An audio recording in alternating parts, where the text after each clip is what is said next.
விஜய் சூர்யா சாரோட டைரக்ஷன் எப்படி இருந்துச்சு அந்த படத்தில் கொஞ்சம் சொல்லுங்கள் சார். அவருடைய டைரக்ஷன் கேட்கவா வேணும். ஆக்சுவலாக வந்துட்டு ஆல்மோஸ்ட் எல்லா கேரக்டருமே அவர் தான். அண்ட் அவர் வந்துட்டு ஆக்சுவலாக ஸ்டோரி சொல்கிறத கேட்கும்போதே வந்துட்டு நமக்கு ஃபுல்லாக படம் வந்துட்டு கண்ணில் பார்த்த மாதிரி அந்த ஒரு தன்மை வந்துடும். ஒரு 100-150 வாட்டியாவது கதை சொல்லியிருப்பாங்க. அதுவும் சில நேரத்தில் வந்துட்டு அசிஸ்டன்ட் ஆக்டர்ஸை வந்து ரிப்பீட்டடாக வச்சு கதை சொல்லிகிட்டே இருக்கும்போது ஒரு பாயிண்டில் வந்துட்டு நம்ம திருப்பி கேட்டுட்டோமே இத்தனை வாட்டி அப்படின்ட்டு நம்ம கூட டயர்டாகும். ஆனால் அவர் டயர்டாக மாட்டார். திருப்பி அதே எனர்ஜியில் உட்காந்து 4 ட்ராக் ஓப்பன் பண்ணோம், எஃபெக்ட்ஸு மியூசிக் அப்படின்னு சொல்லி அந்த கிளங் அதெல்லாம் போட்டு அப்படியே திருப்பி ஃபுல் ஸ்டோரி சொல்ல ஆரம்பிச்சிருவார் அந்த மாதிரி.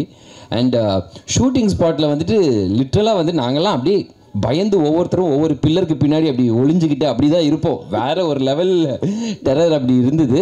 இப்போ நான் அப்படியே கெட்டி பிடிச்சி ரொம்ப பாசமாக அப்படி நெருக்கமாக உட்காந்துட்டு இருக்கேன். But back then it used to be மெமரிஸாக இருந்திருக்கு. எக்ஸாக்ட்லி. விஜய் சூர்யா சார் 25 வருஷம் ஆனாலும் குஷி படத்தில் நிறைய பேர் பேசப்படுறது, நிறைய வந்து ரசித்து பார்க்குறது வந்து அந்த இடுப்பு சீன். அது ஐடியா எங்கே வந்தது, யார் கொடுத்தா, அது இன்ஸ்பிரேஷன் என்ன, அது கொஞ்சம் தெளிவாக சொல்லுங்களேன். ஏதோ தோணுதாங்க, அந்த டைமில் தோணுது. அதாவது என்னென்னா, இது வரைக்கும் எத்தனையோ காதல் கதைகள் வந்தாலும் எல்லா படமும் பார்த்தீங்கன்னா எல்லா லவ் சப்ஜெக்ட்டும் பார்த்தீங்கன்னா ஒரு ஏழை பணக்காரன் அது பிரச்சனையாக இருக்கும், பணம் பிரச்சனையாக இருக்கும் அவங்களுக்கு. இல்லாட்டி குடும்ப பகை இருக்கும், 2 எதிரி குடும்பங்கள் இருக்கும், அதில் உள்ள பிள்ளைங்க 2 லவ் பண்ணிவிடுங்க. அதுக்கப்புறம் பார்த்திங்கன்னா ரிலீஜியஸ் ப்ராப்ளம் இருக்கும், ஹிந்து முஸ்லீம், ஹிந்து கிறிஸ்டியன் இப்படின்ற பிரச்சனைகள்லாம் இருக்கும். ஸோ இப்படியெல்லாம் காதல் கதைக்கு என்னென்ன பிரச்சனைகள் இருக்குதோ அது எதுவுமே இந்த கதையில் பிரச்சனையாக இருக்கக்கூடாதுன்னு நான் முடிவு பண்ணேன். ஏன்னா அது it is going to be one another film அப்படின்னு ஆயிடக்கூடாது அப்படின்றதுனால ஸ்பெஷலாக இருக்கணும் அப்படின்னு பண்ணோம். அப்போ என்ன பிரச்சனை, 2 பேருக்கும் பிரச்சனை, அவங்க தான் வெளியே வில்லனை வெளியே வைக்க வேண்டாம், உள்ளே வச்சுருக்கேன்னு சொல்லிவிட்டு அவங்களுக்குள்ளேயே அதை க்ரியேட் பண்ணலாம் அப்படின்னு சொல்லிட்டு ஒரு தோணுனது. அப்போ அந்த சண்டை எங்கே ஆரம்பிக்குது அப்படின்னு பார்க்கும்போது இப்போ ஒன்றும் இல்லை, என் இடுப்பை பார்த்தியான்னு கேட்டால் ஆமாம் இப்போ நான் பார்த்தேன், இப்போ என்ன என் கேர்ள் ஃப்ரெண்டோட இடுப்பை நான் பார்க்கக்கூடாது, அதனால் முடிஞ்சுது, கதை அங்கே முடிஞ்சுது. அதுக்கப்புறம் செகண்டாகவே இருக்காது. பட் ஆனால் அதுக்குள்ளே ஒரு சின்ன த்ரெட்டை க்ரியேட் பண்ணி அப்படியே பிடிச்சி போனால் இப்படி ரைட்டிங்கில் போகிறதான் அது மாதிரி அதுக்கு வந்து பார்த்திங்கன்னா அது அந்த டைமில் ஒரு புதுவிதமான ஒரு ரைட்டிங்காக அது அமைஞ்சுது. எனக்கு வந்து எரிக் சீகல்னு ஒரு இங்கிலீஷ் நாவல் ரைட்டர் இருக்கார். அவருடைய லவ் ஸ்டோரி, அப்புறம் உமன் மேன் உமன் சைல்டு, அந்த சைல்டு அந்த அவங்க ரைட்டிங் எனக்கு ரொம்ப பிடிக்கும். அந்த ரைட்டிங் ஸ்டைலை தான் நான் இதுக்கு ஃபாலோ பண்ணேன் குஷிக்கு. சார் இங்கே குஷி 2க்கு இப்பயே பூஜைலாம் போட்டார். ஸோ அது யாரை வச்சு எடுப்பீங்க? பார்ப்போங்க. அதுக்கு இது குஷி அமையது எல்லாமே இறைவன் அமைச்சு கொடுக்குறதா, அப்படியே தான் அமைஞ்சா பார்த்துக்கலாம். ஏன்னா I am always interested in my acting career. ஆமாம்,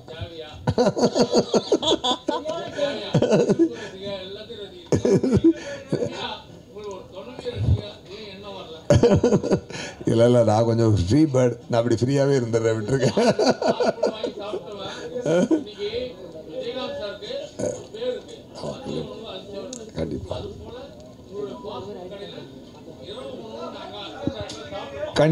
கண்டிப்பாக பண்ணுவோம்.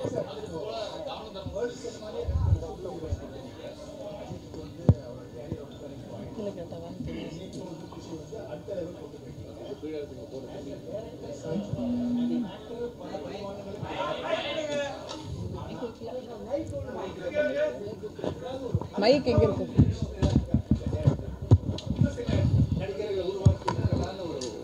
எனக்கு ஒரு சின்ன ஒரு ஃபீல் இருக்குது.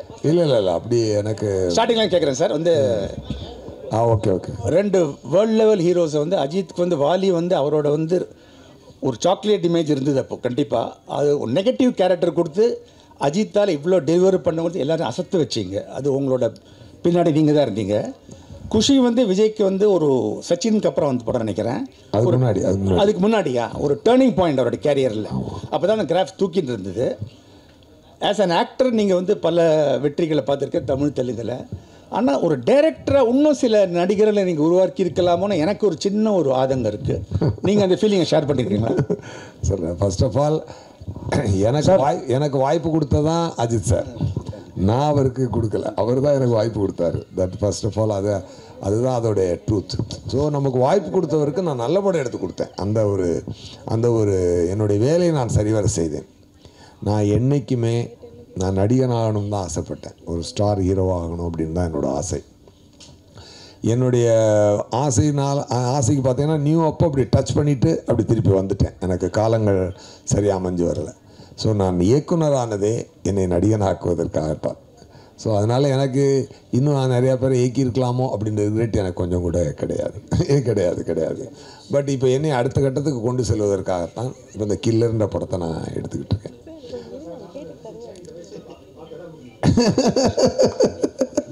சூப்பர். அதனால் அது ஸோ எனக்கு அதில் ரிக்ரெட் எதுவும் இல்லை.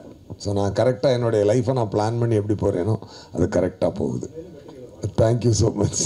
சூர்யா சார் இங்கே இந்த படத்தோட ஆடியோ லான்ச் அப்போ ஆல்பர்ட் தட்டில் நடந்தது. கரெக்ட். அஜித் சார் கலந்துட்டு வாழ்த்தினார். ஆமாம். அதே மாதிரி மறுபடியும் அஜித் சார் கலந்துட்டு வாழ்த்த வாய்ப்பு இருக்கா இனிமேல்?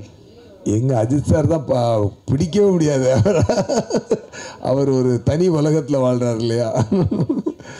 அண்ணா எனக்கு இந்த குஷியில் எனக்கு மெயின் குஷி நீங்கள் கல்யாணம் பண்ணிக்கணுன்ற ஆசை. அதை பண்ணிக்கணும். பண்ணுவோம். ஏன்னா இடுப்பு அழகை எல்லா அழகும் ரசிக்க தெரிஞ்சவங்க ஒரு மனைவியின் அழகை ரசிக்க தெரியாதா? பண்ணுவோம் சார். இதில் விஜய்க்கு இளைய தளபதி போட்டிருக்கீங்க, சூர்யா மேடமுக்கு இளைய நிலான்னு போட்டிருக்கீங்க பட்டம். அது யார் கொடுத்தது? இல்லை, நானாக தான் கொடுத்தேன். அது ஒன்றும் அதாவது என்ன அப்படின்னா ஒரு மூன் என்பது ஒரு அழகான ஒரு விஷயம். நம்ம எல்லாருக்குமே ஒரு கூலாக இருக்கும் இல்லையா? மூன் என்பது ஒரு ஸ்வீட்டான ஒரு விஷயம். அதனுடைய ஒளியை நம்ம ஒரு அருமையான ஒரு வார்ம்த் கொடுக்கக்கூடிய ஒரு ஒளி. ஸோ அது ஒரு நியூ ஆக்டராக அவங்க இன்ட்ரடியூஸ் ஆகும்பொழுது அவங்களுக்கு அப்படி ஒரு பேர் கொடுக்கலான்னு எனக்கு தோணுச்சு. படத்தில் அதே போல் ஓப்பனிங் ஷாட்டே கிளைமேக்ஸை காமிட்டிருப்பீங்க. ஆமாம். பழைய படங்கள் சில படங்களை காட்டியிருப்பாங்க. ஆனால் இது தைரியமாக கிளைமேக்ஸே ஓப்பன் பண்ணுறேன் அப்படின்னு வச்சது அவர் ப்ரொடியூசர் ஏதாவது சொன்னாரா? இல்லை, என்னென்னா சார் எப்பொழுதுமே சப்போர்ட்டு தான். அவர் ஏன்னா ஒரு விஷயம் நல்லா இருக்கும்பொழுது அவருக்கு அவர் எதிர்த்து சொல்ல போகிறது இல்லைல்ல. நல்லா இருக்கிறதுக்கு சப்போர்ட்டாக நல்ல விஷயங்கள் சப்போர்ட்டாக கொண்டு வர வழியாக அதை எதிர்த்து அவர் சொல்ல போகிறது இல்லை. இப்போ என்னென்னா நான் நேரேட் பண்ணும்போது உங்களுக்கு படம் பார்க்குற மாதிரியே சொல்லிவிடுவேன் கதை. அதனால் அவங்களுக்கு அந்த டவுட் வராது. இப்போது தமிழ் சினிமாவில் பார்த்தீங்கன்னா நிறைய படங்கள் தேக்கத்தில் நிற்குது அப்படின்னு சொல்லியிருக்காங்க. பல பேர் அழுகிறதுலாம் உங்களுக்கு கேட்கும் அந்த குரல்லாம். பட் ஆனால் இந்த படங்கள் ரீரிலீஸ் வரும்பொழுது தேட்டர்கள் ஃபுல்லாகிடுது. அப்படி இருக்கும்போது எங்கள் படம்லாம் வரமாட்டுது, ஏன் இதை நீங்கள் ஸ்டாப் பண்ண மாட்டீங்க நிறைய பேர் குரல் கொடுக்குறாங்க. அதாவது என்னென்னா சார், எதுவுமே ஒரு காலகட்டத்தில் ஒரு விஷயங்கள் நடக்கும். அந்த காலகட்டத்தில் நம்மளை வின் பண்ணிக்கிற மாதிரி விஷயங்களை நம்மளே செஞ்சு உடச்சி வந்தால் தான் உண்டு. இங்கே பாரதிராஜா சாருக்கும் மகேந்திரன் சாருக்கும் மணிரத்னம் சாருக்கும் சங்கர் சாருக்கும் எல்லாருக்குமே யாருமே ரெட் கார்பெட் போட்டு கூட்டு வரல. எஸ்.ஜே. சூர்யாவுக்கும் செல்வராகவனுக்கும் யாருக்குமே ரெட் கார்பெட் போட்டு வாங்கடா படம் எடுங்கன்னு கூட்டிகிட்டு வரல. நம்மளே உடச்சி அந்த இடத்துல தனக்கு ஒரு இடத்த பிடிச்சிக்கணும், அவ்வளோதான். சில நேரம் நம்மளுக்கே இடம் இல்லாமல் போயிருக்கு. இதே எஸ்.ஜே. சூர்யா 2008 2015 வரைக்கும் எங்கே இருந்தானே தெரியாமல் போயிடுச்சு. அப்படி ஒரு காலகட்டத்தை நானும் சந்திக்க வேண்டி வந்தது. ஒரு ஏழரை சுற்றுற மாதிரி சுற்றிடுச்சு. அதுக்கு ஒன்றும் அதை நம்ம ஃபேஸ் பண்ணி தான் ஆகணும். ஸோ அந்த மாதிரி அப்போ சினிமா என்பது என்றைக்குமே நல்லாயிருக்கும். அந்த நல்லா இருக்கிற சினிமாவில் நாம் இருக்கோமான்னு பார்த்துக்கணும், அவ்வளோதான்.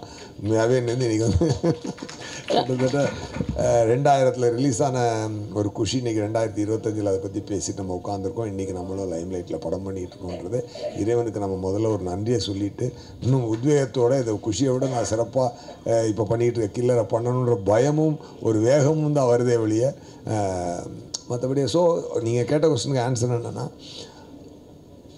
அந்தந்த காலகட்டத்தில் நம்மளாக உடச்சி தான் வெளியே வரணும். யாரும் நம்மளை வாங்கன்னு சொல்லி கூப்பிடவே மாட்டாங்க. அதுதான் பாயிண்ட். ஸோ அதை தான் ஃபாலோ பண்ணிக்கணும் மற்றவங்கன்றது என்னோடய request. Ratnam sir, thanks for giving great evening. ரொம்ப என்ஜாய் பண்ணோம் எல்லாருமே. சூப்பர் மேடம், எப்படி இருக்கீங்க? நல்லா இருக்கீங்களா? சூப்பராக இருக்கேன் சூர்யா. அண்ட் ஃபேமிலி ஷோ போடுங்க மீடியாவுக்கு. அதாவது எவ்ரிபடி ஷுட் என்ஜாய். இந்த ஃபேமிலியோட என்ஜாய் பண்ணி இன்னும் கத்துவோம், கூத்தடிப்போம் எல்லாருமே. சரி, சவுண்ட் இந்த பக்கம் அதிகமாக வந்துச்சா அந்த பக்கம் அதிகமாக வந்துச்சா சொல்லுங்க. சவுண்ட் எந்த பக்கம் அதான் எனக்கு ஆச்சரியமாக இருந்தது. இதில் லேடிஸ் வந்து கட்டுப்பிட வம்சோர் கேட்குறாங்க. அப்போ ஆடியன்ஸு இது வரைக்கும் கில்லியில் பார்த்தீங்கன்னா எல்லாம் மாஸ் சாங்ஸு. சமீபத்தில் ஒரு டென்டல் டாக்டர் மீட் பண்ணுவாங்க. அவர் வந்து கில்லி ரிலீஸ் ஆகும்போது அவர் படமே பார்க்கல என் தியேட்டரில். ஒரு டாக்டர் சார் ரீரிலீஸ் 5 வாட்டி பார்த்தேன் சார். ஒரு டாக்டர் வந்து 5 வாட்டி பார்த்தோன்னே எனக்கு மகிழ்ச்சியாக இருந்தது. இப்போ சார் கேட்டார்ல ரீரிலீஸ் திருப்பான்னு. இப்போது அந்த லெவலுக்கு ஒரு ஸ்டாண்டர்டாக படம் எடுத்தது. எல்லா படம் ரீரிலீஸ் எல்லாம் ஓடும்னு தெரியாது. அந்த படங்கள் வந்து திருப்பி இன்றைக்கும் ரசிக்கிற மாதிரி இருந்தால் தான் அவங்க வருவாங்க. இல்லைன்னா அவங்க டைம் வேஸ்ட் பண்ண மாட்டாங்க. நேச்சுரல் அப்படி தான், பணம் வேஸ்ட் பண்ண மாட்டாங்க, டைம் வேஸ்ட் பண்ண மாட்டாங்க. கண்டிப்பாக இந்த படம் நீங்கள் ரசித்த மாதிரி பெரிய வெற்றின்னு எதிர்பார்க்குறோம். சக்தி சார், உங்களுக்கு தான் ஒரே ஒரு கேள்வி. அதான் சொன்னேனே, அது இறைவன் அமைச்சு கொடுக்கட்டும். சார் சக்தி சார், நீங்கள் வந்து பல புது படங்களையும் ரிலீஸ் பண்ணினே இருக்கீங்க. இப்போ சமீப காலமாக பார்த்தீங்கன்னா ரீரிலீஸும் பண்ணிட்டு இருக்கீங்க. ஒரு பிஸ்னஸ் வைஸில் நீங்கள் பார்க்கும்போது உங்களுக்கு வந்து ப்ராஃபிட் கொடுக்கறது வந்து புதுசாக ரிலீஸ் ஆகக்கூடிய படங்களா இல்லை இந்த மாதிரி ரீரிலீஸ் படமா? ஏன்னா தொடர்ந்து நீங்கள் வந்து ரீரிலீஸ் இப்போ பண்ணிட்டு இருக்கீங்க சார்.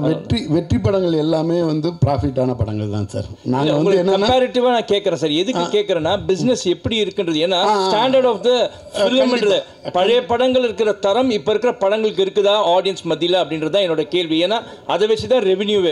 சார் ரொம்ப நுட்பமான கேள்வி தான் கேட்பீங்க நீங்கள் எப்போதுமே. ஆக்சுவலாக என்னென்னா பழைய படங்களில் வெற்றி அடைஞ்ச நல்ல படங்கள் மட்டும்தான் ரீரிலீஸ் பண்ணப்படுது. இப்போ புது படங்களில் வந்து நல்ல படங்களும் இருக்குது, சாதாரண படங்களும் இருக்குது. இப்போ ஒருவேளை இன்றைக்கி உள்ள நல்ல படங்கள் இன்னும் ஒரு 20 வருஷம் கழித்து ரீரிலீஸ் ஆகலாம். அதனால் வந்து ரீரிலீஸை வந்து வெற்றி அடைஞ்ச படங்களை தான் பண்ணுறோம். அதனால் அதோட வெற்றி வந்து ஏற்கனவே ஓரளவு தீர்மானிக்கப்பட்டுருதுன்னு நினைக்கிறேன். தேங்க்ஸ். நன்றி சார், நன்றி. எஸ் சூர்யா சார், குஷி 2 பற்றி பேசினாங்க. குஷி 2 வந்து இப்போ விஜய் சார் நிப்பாட்டிட்டார். ஆனால் அவர் பையன் வந்து விஜய் சார் மாதிரி அவ்வளோ அழகாக இருக்கார். அவரை வச்சு எடுப்பீங்களா?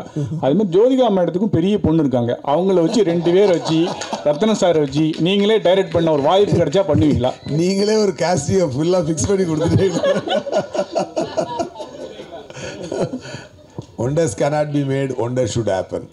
If wonder has to happen, it will happen. இல்லை நீங்களே நடிக்க வாய்ப்பு இருக்கு. சூர்யா சார், நியூ படம் ரிலீஸ் பண்ண வாய்ப்பு உண்டா? ஏன்னா நீங்கள் தான் ஹீரோ, ப்ரொடியூசரு, அது இல்லாமல் வந்து நடிப்பு அரக்கன். ஆனால் இப்போ வந்து தமிழ்நாட்டில் நடிப்பு அரக்கன் இல்லை, யாரோ புதுசாக ஒரு நடிப்பு அரக்கன் சொல்லிட்டு உங்களே மிமிக்ரி பண்ணுறாங்க. அதுக்கு ஏதோ பதில்? இல்லை, நியூ ரிலீஸ் பண்ணுறேன். ஆமாம், ரெடி ஆகிட்டு இருக்கு, பிரிண்ட் ரெடி ஆகிட்டு இருக்கு. பிரசாத்லாம் அதோடைய டிஜிட்டைசிங் நடந்துக்கிட்டு இருக்குது, டிஐ போய்கிட்டு இருக்கு. ஆமாம், ப்ராசஸிங்லாம் இருக்குது. அதனால் மோஸ்ட் ப்ராபப்ளி ஃபெப்ரவரி சம்மர் அதை இதுக்கு பண்ணலாம், லவர்ஸ் டேக்கு பண்ணி விட்டுலாம்.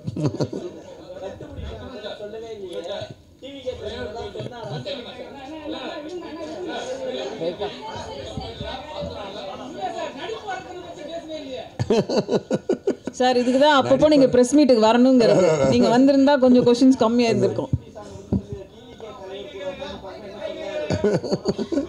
அவர் இளைய தளபதி விஜயா தான் என் கூட உட்காந்து பார்த்தார். அதை நல்லா ஹாப்பி.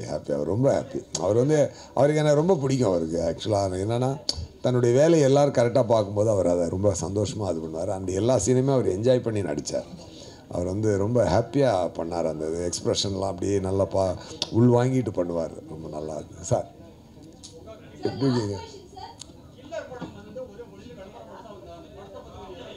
அது இப்போ தான் ஷூட்டிங் தானே போயிட்டுருக்கு. இப்போ மொத்தம் எப்படி 85 நாள் ஷூட்டிங் வரும். இப்போ நான் 17 நாள் ஒரு ஷெடியூல் முடிச்சிருக்கேன்.